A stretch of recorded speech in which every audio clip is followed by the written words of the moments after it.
In this episode of Speaking the Horse Language, we play the game Touch with Your Nose.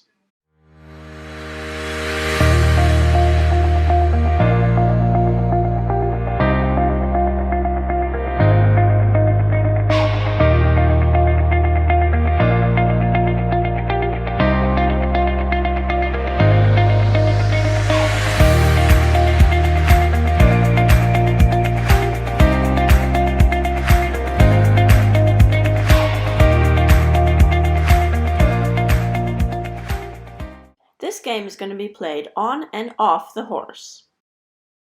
Why this game is useful. So horses love to play games, yeah? When they're spooky, their brain's not working, and they're not really going to play games. You play games to try and get the brain switched on.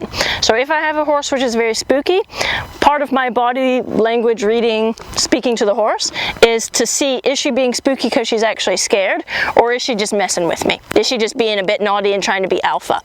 So again, both using the games is going to help with either, if they're trying to be alpha or if they're a bit spooky and they just need their brains working. So one of the games we're going to play now is called touching something with your nose. So I'm going to try and get her nose to touch something. So I'm going to aim her for the thing. I'm going to point at it, and I'm just going to walk there,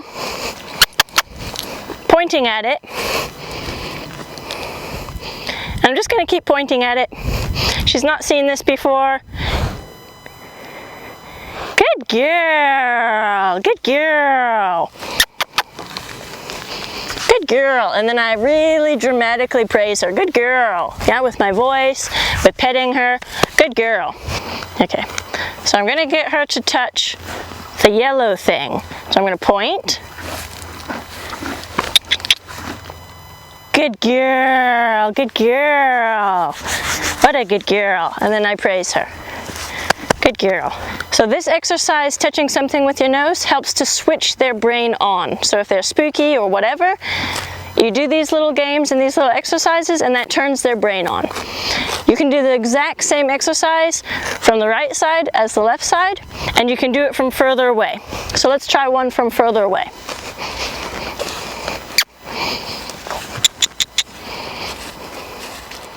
Good girl!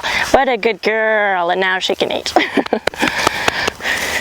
So the reason that I tried it a little bit further away, it helps her to think, so I had to actually work through it. I had to make her try and figure out what it is that I was asking her to do. And then also, when you're riding, I'm not going to be able to just take her up to it. You know, I'm going to have to be in the saddle, leaning a little bit, and pointing from the saddle saying, can you touch that please?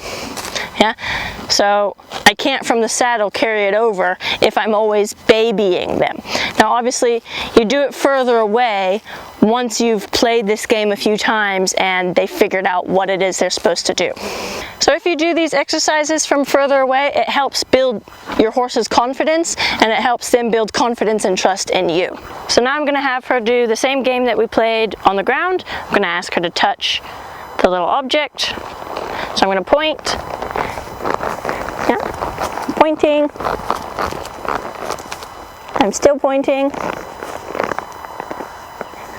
Oh, she wants to scratch her head on it. Good girl. What a good girl. Good girl.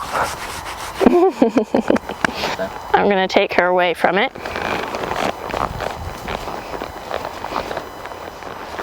So I'm going to point. I'm pointing. I'm pointing. Don't scratch your head on it. Come on. I'm pointing.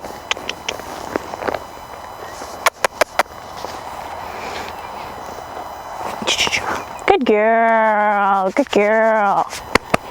She wants to scratch her head on it. So now I'm just gonna, again, just playing games with her.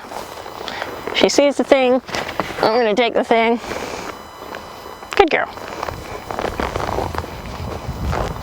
And we'll be on our merry way. So the more that you do with horses, the more games you play, the more stuff you expose them to, you know, the better overall horse it's going to be. So a lot of people, they think, you know, because I'm an FEI level 2 coach, I do show jumping and I do dressage, and Once you've mastered the language of horses, it actually doesn't matter, you know, the horse or the discipline that you're trying to train them. You know, she does endurance, another horse does show jumping or dressage, or, you know, whatever it is that you want them to do, whatever job. This is their language. This is the ABCs, the foundation for all that other stuff, you know, all the disciplines and all the things. You know, this is where it begins.